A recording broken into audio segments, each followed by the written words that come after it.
Welcome to the Dr. Diane Show, where we explore revolutionary expansion of mind, body, and soul with me, Dr. Diane Hayden. With over 20 years of expertise as a mindset warrior, perspective shifter, and unshakable optimist, I am dedicated to helping you reach your wildest dreams in business, health, performance, and relationships. Learn about the power of thought and how it shapes your life to take risks, change careers, find love, go on adventures, and live passionately with me, Dr. Diane. Get ready for revolutionary ways of thinking, being, and creating an amazing life. The Dr. Diane Show starts now.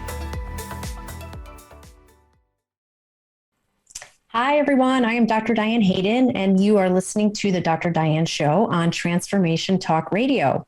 Stay with us for the next hour, where we will explore revolutionary expansion of mind, body, and soul. Each week on the Dr. Diane Show, we will have experts from around the country discussing cutting-edge topics on longevity medicine, natural health, mindset, and soul purpose to help you shift your perspective and become a mindset warrior like me.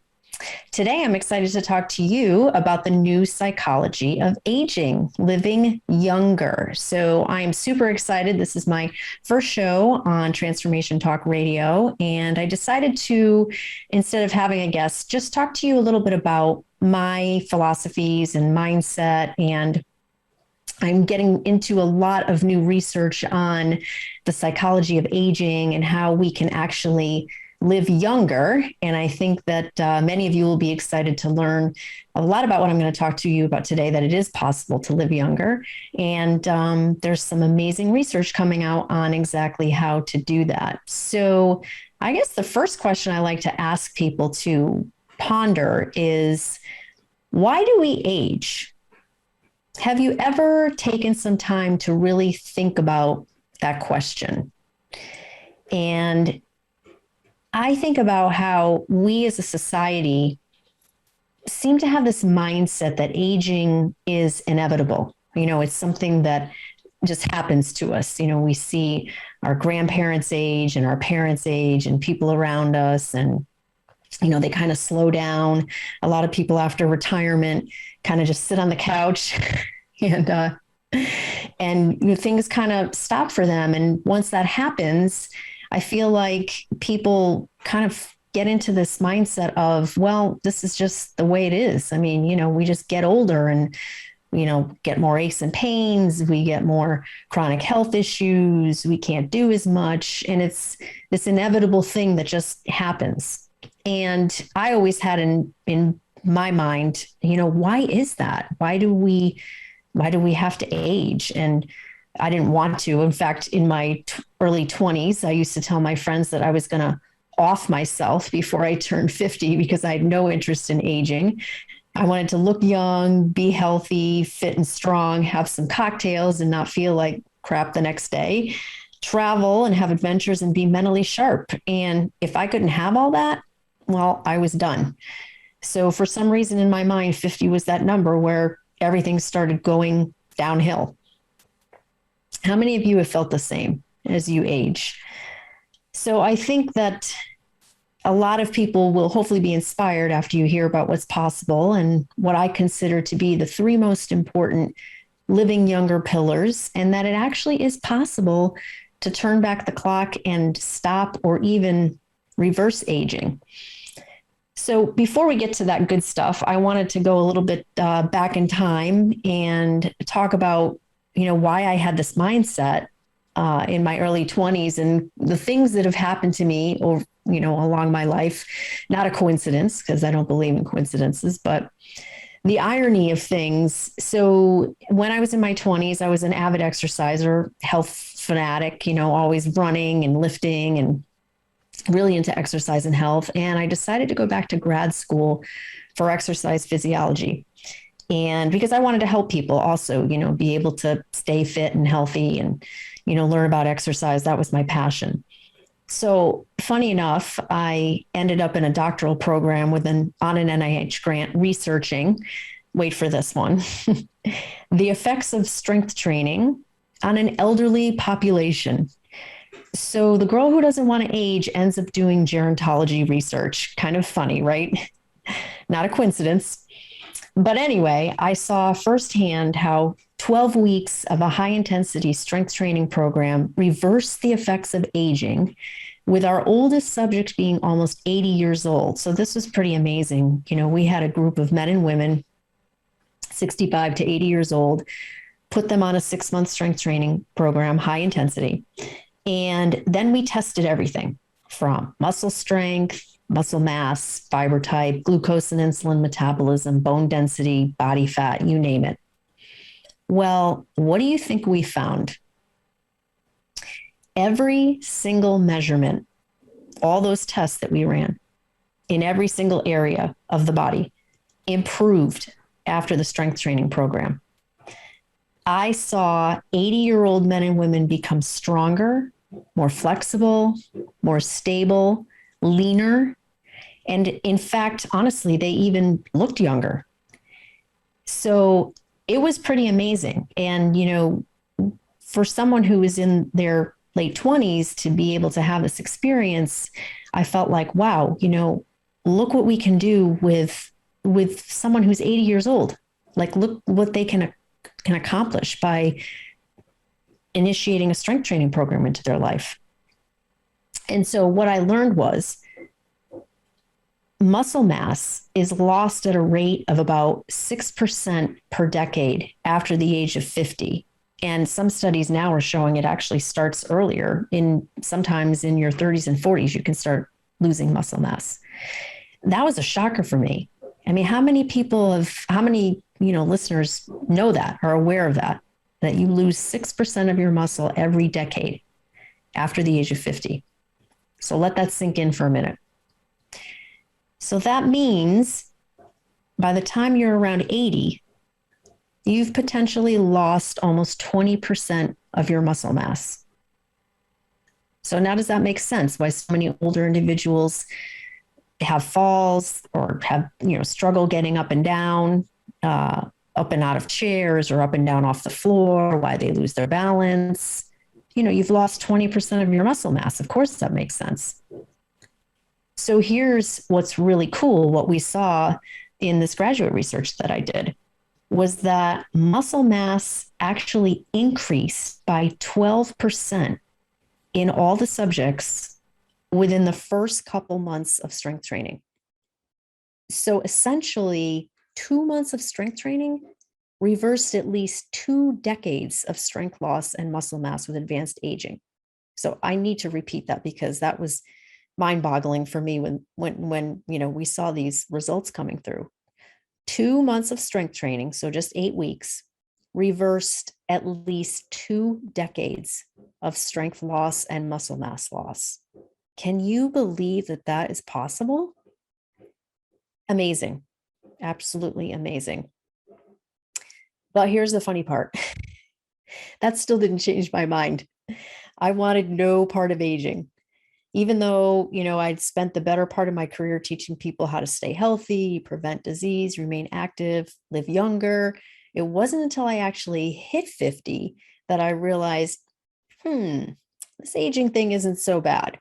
I could still do a lot of these things. I can still hike and wakeboard and travel and have adventures. And, I'm fit. I'm lifting weights. I'm a runner. I do a lot of different activities and things like that. And I think that's why I'm still in as good of shape. But it really made me stop and think that I had to change the way I thought about aging. And I needed to become someone who saw possibility instead of inevitably. And I think we as a society need to become people that see possibility, not inevitability. And that changes the definition of what it means to get older. We need to explore this new psychology of aging. Because I think research in Western medicine has really been focused for too long on diseases like cancer, heart disease, diabetes, dementia. They're focused on why do these diseases occur and or how do we cure them, or how do we manage the symptoms? But here's the question I want to ask. Does disease cause aging, or does aging cause disease? So let me ask that again. Does disease cause aging, or does aging cause disease? How many people have thought about that? I bet not many, because I didn't think about it that way at all. And what if we focus research on curing aging instead of trying to figure out how do we cure all these different diseases? Think about if we put all our money into research on finding out why we age and curing aging. So by virtue of that, would we cure all disease? I think that's a really interesting question and hypothesis to look at. And we're going to talk as we go through, the show today, a little bit about why I am looking at it from that perspective and why I've come up with that question.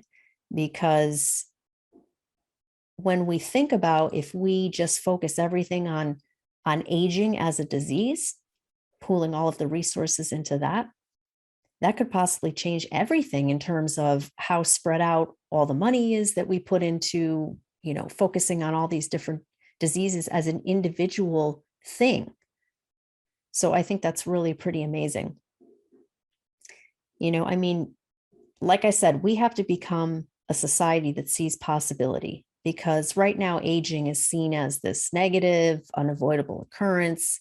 Nobody wants to get old, look old, feel old. Society drives people in every way to look beautiful, right? We see it constantly on televisions, in the movies, and in magazines. And in 2021, did you know that over 200 billion has been spent so far on anti-aging products and services like Botox, breast augmentation, liposuction? That doesn't even include the money spent on cosmetic products. So we're going to talk more. I want to talk about why we're just treating the outside of the body and not the inside. But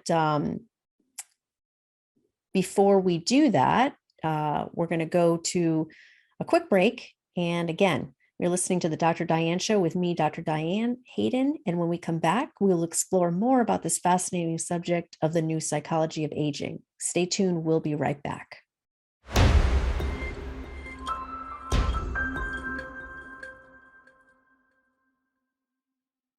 We're back on the Dr. Diane Show with me, Dr. Diane Hayden. I'm talking to you today about the new psychology of aging.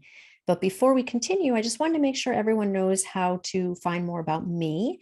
You can find me at www.drdianehayden.com or either of my two publications, www.naturalnutmeg.com and www.essentialnaples.com. I have two natural health and wellness magazines that I publish. One is in Connecticut, that's the Natural Nutmeg, and the second one is in Southwest Florida, that is the Essential Naples. So definitely check us out there. There is a ton of amazing information that you can find on those two publications. You can basically go to either of the websites and type in just about any topic that you want to know about how to treat things naturally or preventative medicine, and you'll find years of articles that are on those two websites. So we were talking about aging being seen as a negative, unavoidable occurrence. And like I said, society drives us in every way to look beautiful. And, I think it's happening to men now too, just as much as women, because it's basically plastered everywhere that, we have to be beautiful and fit and, thin and all this kind of stuff. And I think that we're so focused on treating the outside.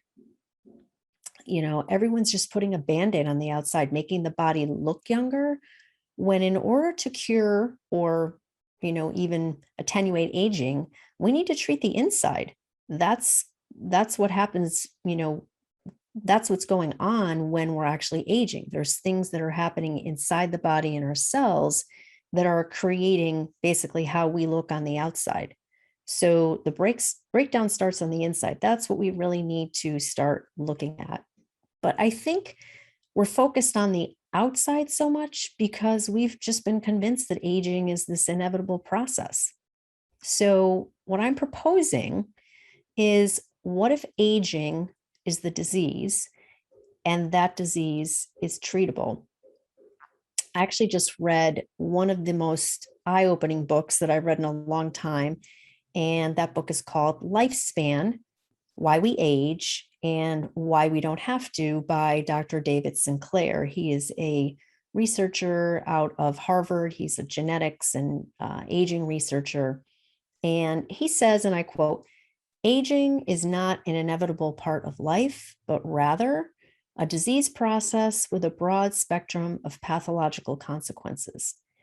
So there's a lot of this research going on right now. I wouldn't necessarily call it, I mean, I guess you could put it into the category of anti-aging research, but I feel like a lot of anti-aging, that term has been thrown around a lot to really mean more about the cosmetic industry and all of the things we're doing to, fix the outside of the body. He's more of what I would say a biological and aging and genetics researcher. And it's really pretty amazing. I mean, I would absolutely recommend getting that book. He goes into a lot of his research on looking at whether or not there's an aging gene, what's happening to our genetics, why we age, why certain people get certain diseases and other people don't, he's got a ton of information about, how do you protect your longevity genes. We'll get into a little bit about that in a few minutes. And it was really just fascinating to me to really kind of flip my perspective on, what aging really is. And one of the things he's actually found in his research is that he hasn't been able to find an aging gene. And that's his hypothesis, that we won't be able to find an aging gene. And that he's found genes that impact the symptoms of aging, genes that control the body's defenses against aging, but he hasn't been able to identify a single gene that causes aging. So why do you think that is? That's pretty amazing to me, right? We feel like this aging thing is inevitability, but yet the researchers are showing that there's no such thing as an aging gene. And that's because, he states, our genes did not evolve to cause aging. So his theory is that aging is the disease. Aging is the greatest cause of all these other issues that we have: cancer, diabetes, heart disease, dementia. So that's why he's proposed the question, what if aging is the disease and that disease is treatable? And when I read that kind of like flipped everything on its head for me. I was like, whoa, I never thought about it like that. Again, we're so focused on how do we cure these diseases? How do we, help people with these symptoms? But what if we just looked at aging as the disease? What if we just focused on this one thing versus, spreading our efforts all across trying to cure 4, 5, 6, 7, 8 different types of diseases? So I want to talk a little bit about some of the research that he's doing. And this is, there's a lot of other aging and genetics researchers that I think are finding the same thing. I like David Sinclair's work because I think it's fascinating, and the book that he read is really for lay people. I mean, anybody, he gets into some technical stuff about genetics and things like that, but he really breaks it down easy for people to understand. So the question is, if there is no aging gene, why do we age? That's what we really want to find out, right? It seems like it's happening to everybody. So if you're telling me there's no aging gene, how is, then why is it happening to everybody, right? So what he did in his lab is he found that he could actually age mice without affecting any of the most commonly assumed causes of aging. So he didn't alter their telomeres, which are basically, the part of your genes, the end, essentially the cap on the gene or the protein that keeps your DNA from unraveling and breaking and creating havoc, which is a lot of the things that cause disease in the body. So he didn't alter telomeres. He didn't change stem cells. Those are, other factors in the body that, essentially slow down aging or prevent disease. He didn't mutate any of their cells. He basically created the symptoms of aging by epigenetic changes that came as a result of DNA damage. So what they did in the lab was breaking the mice's DNA. So how do you break DNA? Well, unfortunately, that's happening almost every day. It happens with it when you get an X-ray. It happens with things like radiation or chemo. It's damaged. DNA is damaged by an unhealthy lifestyle. So depending on what kind of food you eat, if you're eating a lot of bad saturated fats, trans fats, bad oils, fast food, junk food, processed food, all those kind of things can damage your DNA. How many toxins you're exposed to, any kind of chemical toxins or toxins in your environment or your home, what kind of water you drink. If you're drinking water that has a lot of toxic ingredients in it, if it's unfiltered water, if you smoke, whether or not you exercise. So all these things can damage your DNA or break your DNA. And what's happening is these are chemical reactions that are doing this to the DNA. And essentially, when your DNA is damaged or it breaks, then it's not able to make a correct or accurate copy each time your DNA makes copies. So you to produce more cells to be able to do the things that your body needs to do to function correctly metabolically. So in order to slow down or reverse aging, we need to do everything in our power to prevent our DNA from becoming damaged. Because when this happens, our longevity genes, they're called sirtuins, these are the genes that basically are responsible for slowing down aging or stopping aging. So essentially, when you're young, we've got plenty of sirtuins. Well, when DNA is damaged, they're rushing all over the place to address this damage. They leave their typical responsibilities of enhancing longevity, and they're going around to basically correct the DNA that's been broken.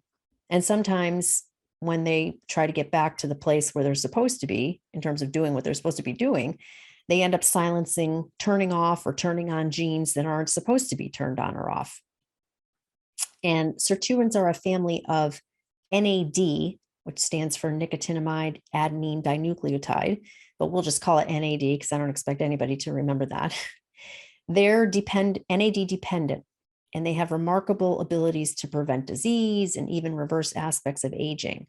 Well, interestingly enough, this NAD also decreases as we age. So it's one of the key enzymes to supplement in order to slow down or reverse aging. In fact, mice in David Sinclair's lab, engineered to express these additional copies of sirtuins, have actually improved organ function, physical endurance, disease resistance, and longevity. So that's pretty amazing. So just as a recap, what's happening, why we're aging is essentially our DNA is becoming damaged. And these longevity genes that are supposed to be protecting us, helping us stay young, in effect, are running around correcting all this or fixing all of this DNA damage. So I want to get to the good stuff because I think everybody's curious about, okay, so, we kind of know what's happening now. What can we do about all of this? And I want to explore the 3 living younger pillars. If there were only 3 things that you could do, what would those 3 things be on a daily basis? And we'll talk about that. You're listening to the Dr. Diane Show with me, Dr. Diane Hayden. We're going to take another quick break. And when we come back, we will explore more about this fascinating subject of the new psychology of aging. Stay tuned. We'll be right back.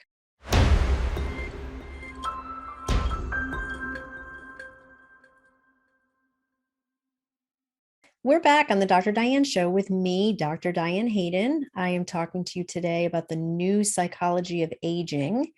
And I know everybody wants to get to the good stuff, meaning, okay, we talked about uh, what happens when we age, why are we aging, all the genetics, but what can we do about it?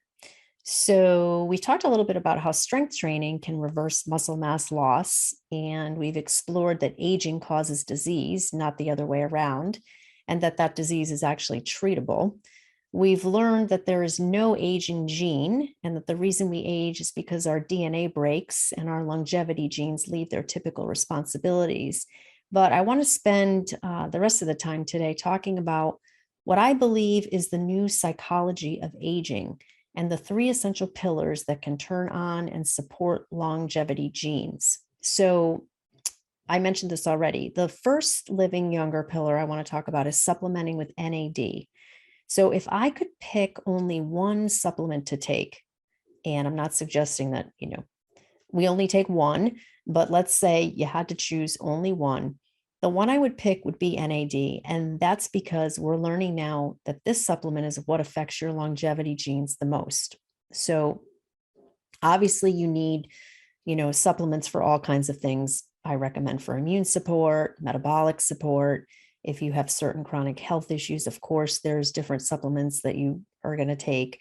But NAD also improves insulin sensitivity, energy metabolism, it's neuroprotective, and most importantly, it protects your longevity genes.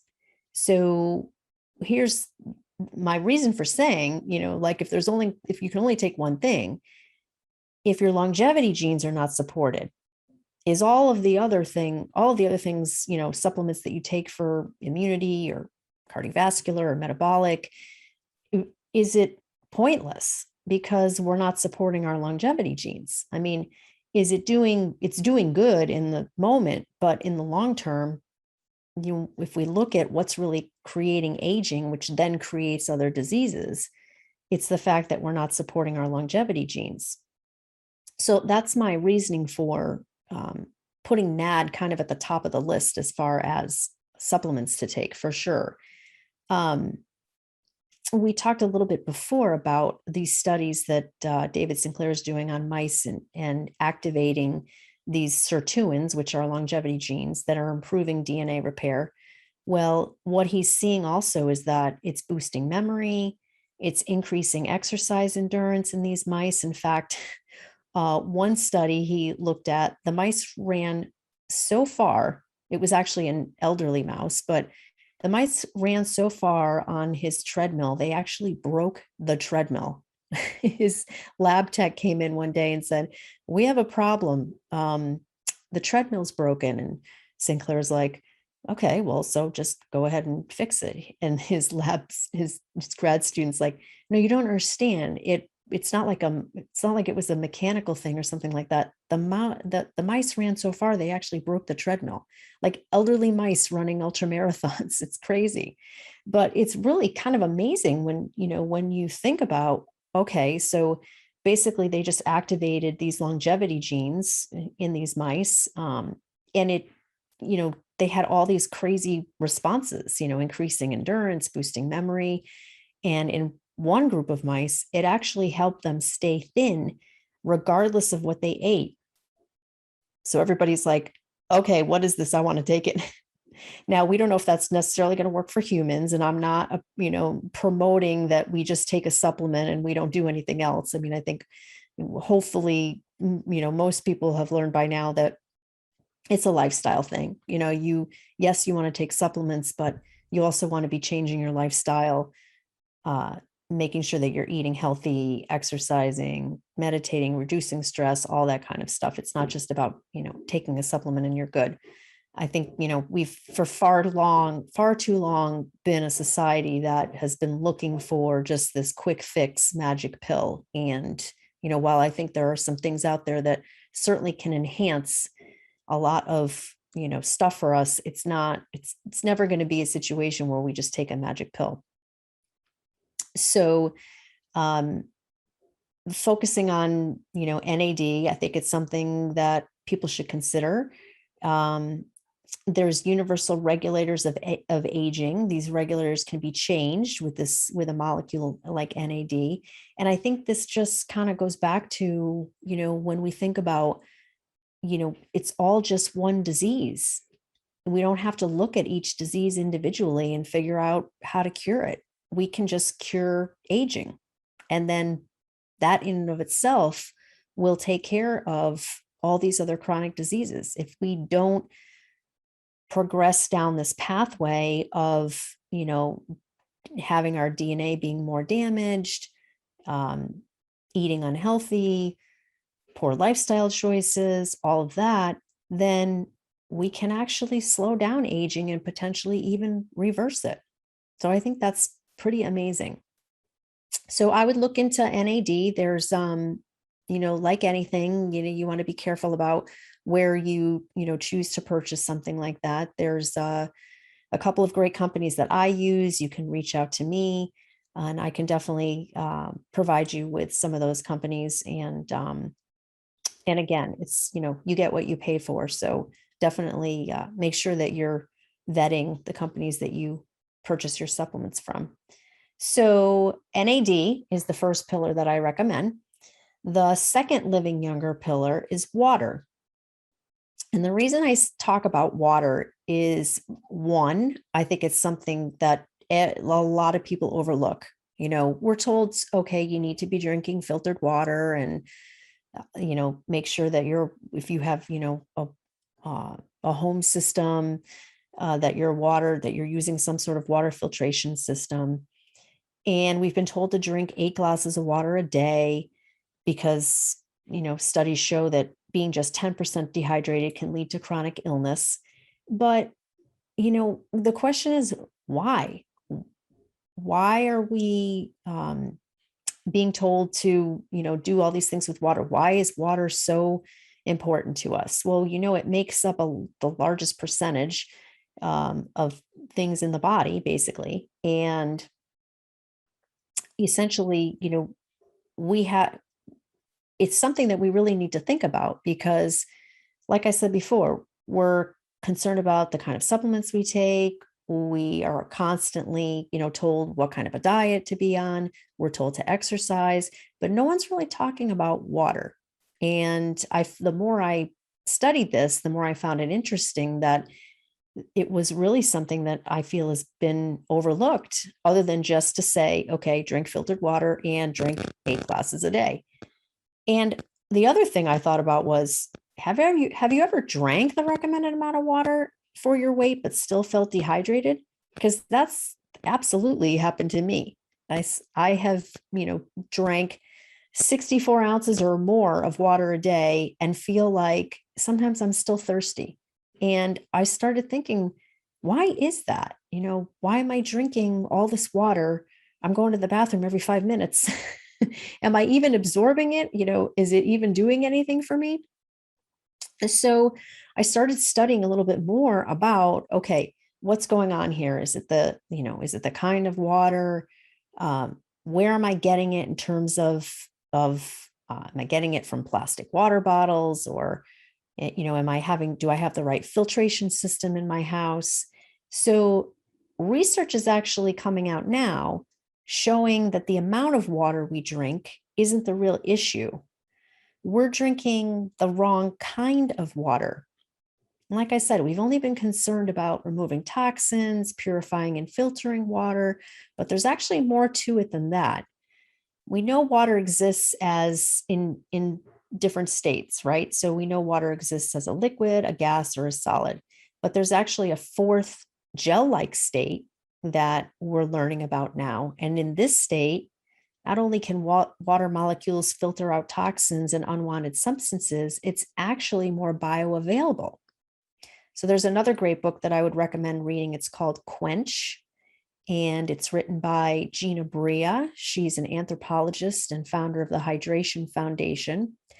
And she, funny enough, had the same questions that I did. Her mother was actually in a nursing home and chronically dehydrated.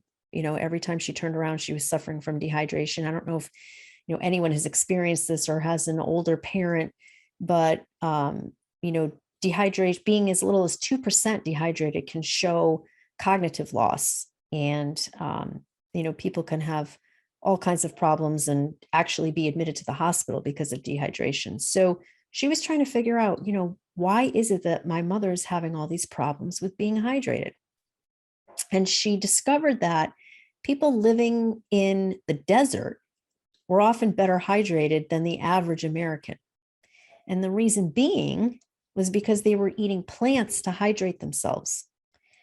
So, what is it in plants that actually makes water more bioavailable?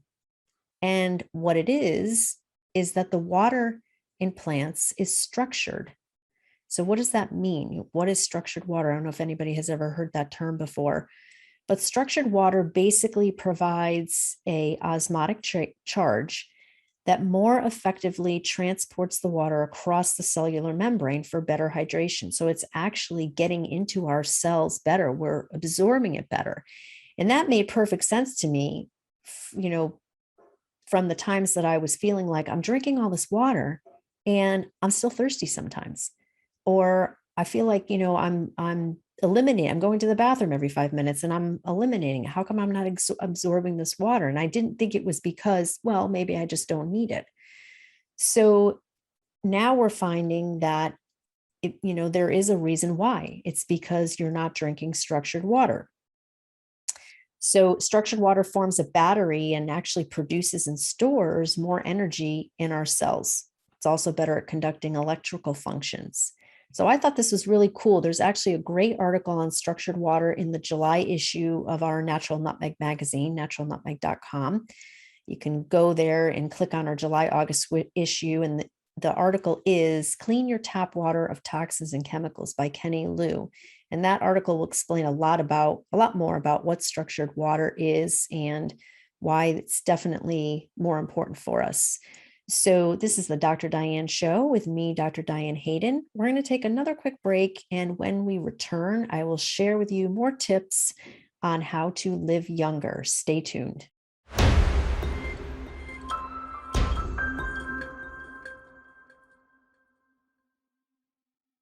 We're back on the Dr. Diane Show with me, Dr. Diane Hayden. I'm talking to you today about the new psychology of aging, living younger. And before we pop back into stuff, if you'd like to contact me, you can go to my website, www.drdianehayden.com, or my two publication websites, www.naturalnutmeg.com or www.essentialnaples.com. And there is lots of great information. In fact, we were talking about water just a minute ago. There's a great article, as I was saying, on our naturalnutmeg.com website on how to learn more about structured water. And the title of that is Clean Your Tap Water of Toxins and Chemicals. It's in our July-August issue, which is up right now. And you can also get structured water by just eating more fruits and veggies. Things like cucumbers, romaine lettuce, celery, radish, zucchini are great vegetables that are very high in structured water. Starfruit, watermelons, strawberries, grapefruit, and cantaloupe are also some fruits that I would recommend too, on ways to get structured water. And there's definitely some water systems out there that you want to look into. I personally use Spring Aqua. They have a fantastic system that structures water and also adds hydrogen to it as well. So far, we've talked about NAD as the top supplement that I would recommend, and making sure you have clean, filtered, structured water. The third living younger pillar, and this is by far my favorite topic that I think we need to really focus on, is mindset and your brain health. And the reason I feel that way is I've been studying mindset for at least 20 years, if not longer than that. It was funny when I was in graduate school and shortly after that, when I was teaching college and I was doing some personal training, was working with a lot of people who were trying to lose weight. And I realized back then that you could give someone all kinds of information. You could tell them, what to eat, what not to eat. You could give them grocery shopping lists. You could give them recipes. You could tell them what kind of exercise to do, how much exercise, when to do it, a million tips and tricks and all kinds of things like that on how to lose weight. And what I found was some people, did, and some people didn't. Some people lost weight and gained it back. And my question was always, I don't understand this. I'm giving these people all this information. How is it possible that some people just can't lose weight, or some people, they'll lose it, but they gain it back. They'll lose it, they'll gain it back and forth, back and forth. And I'm thinking about it over the years, and I'm finally coming to the realization that the one factor that I believe is what's needed is your mindset. That was the one thing that I could, come away with to say, okay, what do all the people who are successful in terms of losing weight and keeping it off, what is the one thing they have in common? Because it wasn't a particular diet, it wasn't a particular exercise program, it wasn't supplements that they were taking. Different things worked for different people. And so the only common denominator that I could find over all these years was their mindset. The people who were successful, and we're talking about weight loss, but I really think this is, this goes across any part of your life: success in business, success in performance, success in relationships. The people who were successful were the people whose mindset was, I'm going to do this and I'm going to make this work. And I am shutting the door on any negative thoughts or, distractions or people telling me I can't do it, even my own mind telling me I can't do it. I am focusing 100% on being successful. That was the one common denominator that I saw in all successful people who were able to lose weight and keep it off. And so I started looking at it in all different other aspects. What is it about, these people's mindset? How do they think a certain way? And how do they use their thoughts and their mindset to achieve their goals? And then I started studying things like, neural patterns and neurophysiology, and, reading all kinds of books on mindset and thoughts and belief systems and all kinds of cool stuff like that. And I started to find that there were people actually doing research that showed that your thoughts, your mental patterns, your belief systems, your mindset could actually affect your DNA. In fact, it could actually harm your DNA. So the way you thought, the way you think and your mindset can actually turn genes on or shut them off. And we're learning now that the rates of aging really lie in these interactions among your genes, your social relationships, your environment, your lifestyle, all that kind of stuff. And that really, to me, is just amazing, to think that, okay, the way that I think, if I think positively, if I, don't let myself get into negative thought patterns, if I don't listen to people who, continually try to bring me down or, say negative things, bring negativity into my world, if I really stay focused on being positive and thinking positively, I can actually affect my lifespan. I can affect whether or not I get certain diseases or not. I mean, that was absolutely fascinating to me. And then I stumbled across this study that was done called the Counterclockwise Experiment. I don't know if any of you have heard of that. So I would suggest Googling it. It's called the Counterclockwise Experiment.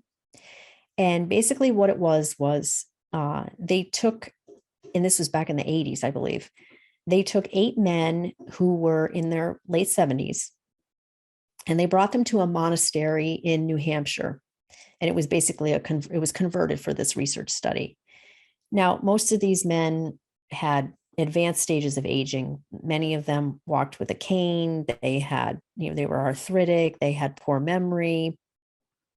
And essentially, what they did was they brought these men to this monastery. These men walked through the door and essentially entered a time warp that brought them back to 1959. So they recreated this scenario of 1959 for them. And this men lived in this scenario for about a week. Basically, they had Ed Sullivan on the TV. They were playing Perry Como on the vintage radio. Everything in there, the books, the magazines, newspapers were all about 1959. The men were told they had to behave and discuss events as if it was 1959. No one treated them like they were, older. They treated them like, they had turned back 20 or 30 years. They didn't help them with their bags or, with stairs or things like that. Basically, nothing spoiled the illusion that they had turned back time. Well, what do you think happened after a week? This was just crazy, amazing to me. Within 1 week, these men had better memory. They scored higher on cognition tests. They had better strength, better posture, better gait, better hearing, and pretty much improved all of these levels just after 1 week of being in this environment where they imagined and also acted as if they had turned back 22 years. That to me is just absolutely amazing. Absolutely amazing. So it's called the Counterclockwise Experiment. Definitely check that out. So I have much more to say about brain health and mindset. I knew I wasn't going to get to it all today. So I am definitely going to continue next week talking more about the new psychology of aging and what you can do from a mindset perspective to basically slow down or even reverse aging. I want to thank you all for tuning in to the Dr. Diane Show. Please join me every Thursday at 11 a.m. Eastern and 8 a.m. Pacific time. Next week on the Dr. Diane Show, as I said, we'll be discussing part 2 of the new psychology of aging, how your thoughts and mindset can turn your longevity genes on and off. I hope you all have a great week, and I will see you back here next time. Thank you for tuning into the Dr. Diane Show, revolutionary expansion of mind, body, and soul with me, Dr. Diane Hayden. Tune in every Thursday at 8 a.m. Pacific, 11 a.m. Eastern on transformationtalkradio.com. Center your thoughts on what you want and shut the door on every suggestion of fear, worry, or lack from your own consciousness or the consciousness around you. Once you master that, everything is possible. To learn more about me, Dr. Diane, and receive a free digital subscription of my magazine, visit naturalnutmeg.com.